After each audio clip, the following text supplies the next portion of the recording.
우주가 무한하다는 사실을 처음 들었을 때 머릿속에 그 모습을 그리는 건 거의 불가능한 일이죠. 수십억, 수백억 광년 떨어진 끝자락이라 해도 그건 끝도 없이 펼쳐진 우주의 극히 일부분에 불과합니다. 그런데 정말로 우주는 무한한 걸까요? 아니면 어딘가 경계가 존재하는 걸까요? 만약 경계가 있다면 그 끝 너머에는 과연 무엇이 있을까요? 여러분, 안녕하세요. 요즘의 과학은 몇 가지 해답을 제시해줄 뿐만 아니라 동시에 새로운 의문들도 계속해서 던져주고 있습니다. 어쩌면 우리가 평소에 생각하는 것보다 이 세계는 훨씬 더 흥미롭고 신비에 가득 차 있을지도 모릅니다. 안녕하세요, 토픽입니다. 오늘도 언제나처럼 차근차근 하나씩 살펴보도록 하죠. 자, 그럼 시작합니다.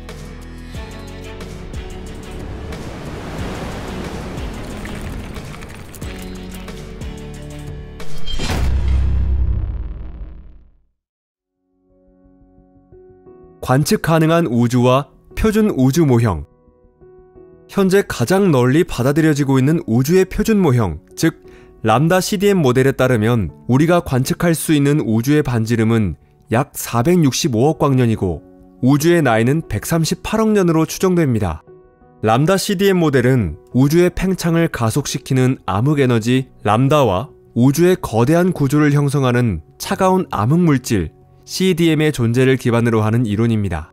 이 모델은 현재 우주론의 핵심 관측 자료인 우주 마이크로파 배경 복사, 중력 렌즈 현상, 그리고 은하들의 스펙트럼 분포, 이 세 가지 주요 증거에 의해 뒷받침되고 있습니다. 게다가 이 모델에 따르면 우주는 무한하거나 혹시 유한하더라도 그 끝에 경계는 존재하지 않는다고 합니다. 지금부터는 이 복잡하고 미묘한 역설을 어떻게든 풀어보고자 합니다. 우선 짚고 넘어가야 할 점은 관측 가능한 우주의 크기가 직경 기준으로 465억 광년의 2배, 즉 930억 광년인데 정작 우주의 나이는 138억 년이라는 사실입니다. 우주는 빅뱅이라는 폭발적 사건으로 태어났다고 알려져 있죠. 그렇다면 지금 우리가 볼 수 있는 우주의 경계는 빅뱅이 일어난 지 138억 년 동안 465억 광년이라는 거리만큼 멀어진 셈이 됩니다. 그럼 결국 우주는 빛보다 빠른 속도로 팽창했다는 말이 될까요? 꼭 그렇다고는 할 수 없습니다. 왜냐하면 그 사이에 공간 자체가 팽창하고 있었기 때문입니다. 여기서 상상해봅시다. 두 명의 슈퍼인간이 결투를 벌이며 서로 총을 쏘고 있다고 해보자고요. 한 명은 용감한 전사, 다른 한 명은 겁쟁이라고 해볼게요. 겁쟁이는 5걸음 거리에서 총을 쏘고는 재빨리 도망치기 시작합니다. 그리고 총알이 전사에게 닿았을 때 겁쟁이는 이미 20걸음이나 떨어진 곳까지 도망친 상태였습니다. 자, 여기서 전사는 우리 자신, 총알은 광자, 겁쟁이는 우주의 끝이라고 생각해보면 어떨까요? 참고로 우주의 평균적인 팽창 속도는 아주 간단한 계산으로도 어느 정도 추정할 수 있습니다. 465억 광년을 138억 년으로 나누면 1년에 약 3.37광년이라는 수치가 나옵니다. 이는 빛의 속도보다 약 3.37배나 빠른 셈이죠. 하지만 그렇다고 놀라서 흥분하거나 아인슈타인이 틀렸다며 호들갑 떨 필요는 없습니다. 사실 빛의 속도 제한은 공간 안을 이동하는 물체에만 적용되는 규칙입니다. 공간 자체가 팽창하는 속도에는 그런 제한이 없어요. 원칙적으로는 어떤 속도든 가능하다는 뜻입니다. 그리고 다시 한번 강조하자면 반지름 465억 광년이라는 값은 현재 기준으로 꽤 신뢰할 수 있는 수치로 여겨지고 있다는 점입니다. 그렇다면 우주 전체의 반지름은 과연 어느 정도일까요? 인플레이션, 모든 걸 바꾼 찰나의 순간.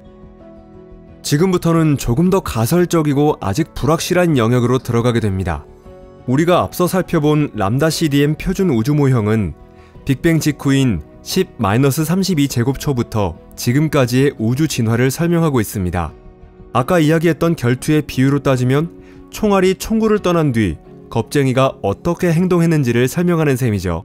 그렇다면 화약이 점화되어 총알이 발사되기까지 그 찰나의 순간엔 도대체 무슨 일이 있었던 걸까요? 그 당시 이 세계엔 아무것도 없었습니다. 겁쟁이의 심장이 한 번도 뛸 틈조차 없었을 겁니다. 하지만 양자세계에선 정말 놀라운 일이 벌어졌습니다.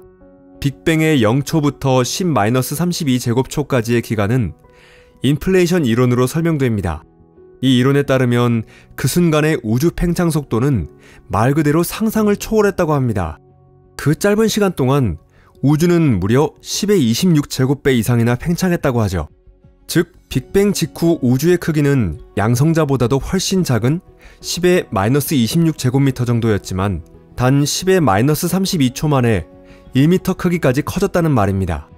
이때 팽창 속도는 초당 10의 32제곱미터로 추정되며 이는 빛의 속도보다 약 3.33 곱하기 10의 23제곱배나 빠른 속도입니다.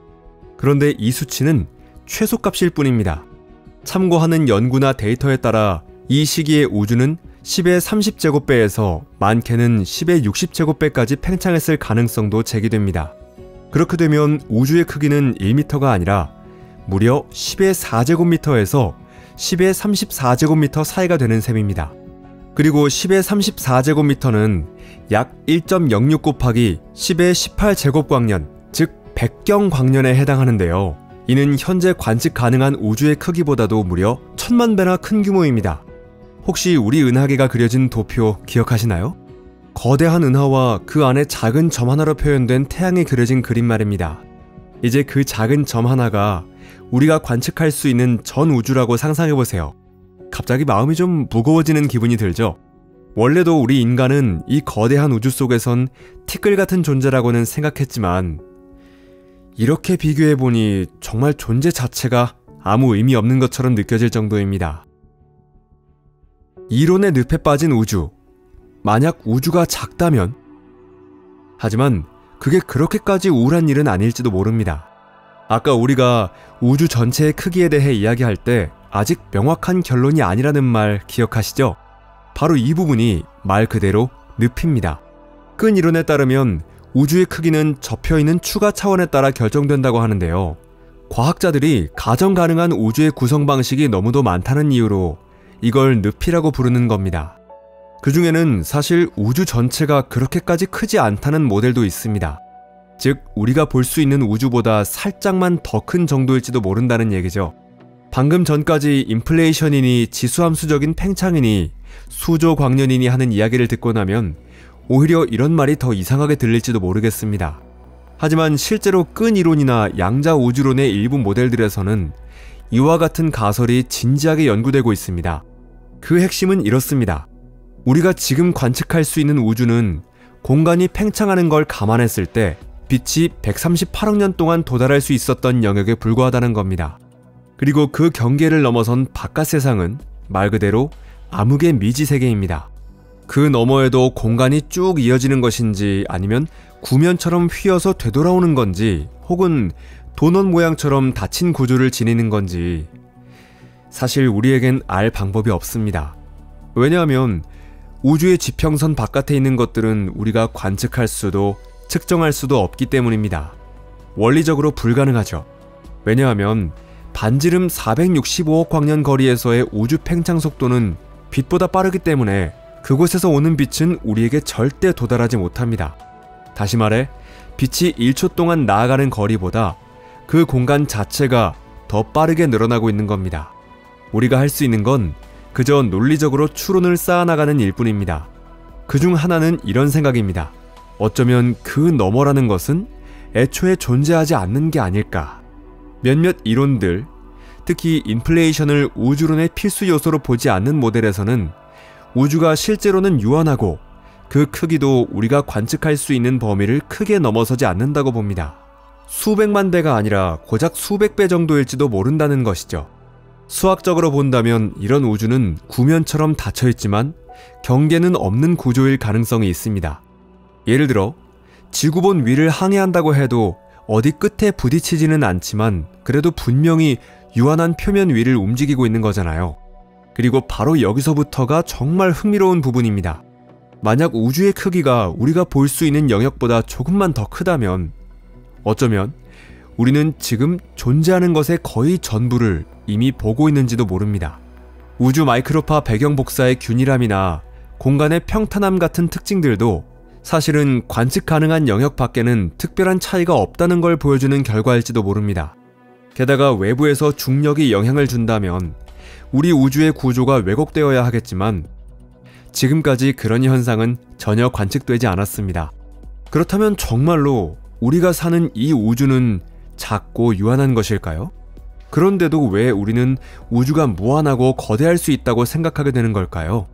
그건 현재의 관측 데이터를 보면 우주의 기하학적인 평탄함 정도가 매우 높은 것으로 나타나기 때문입니다. 거의 평탄하다는 건 유클리드 기하학 기준으로 보자면 우주가 무한하거나 혹은 곡률 반지름이 관측 가능한 스케일보다 훨씬 더 크다는 의미로 해석됩니다.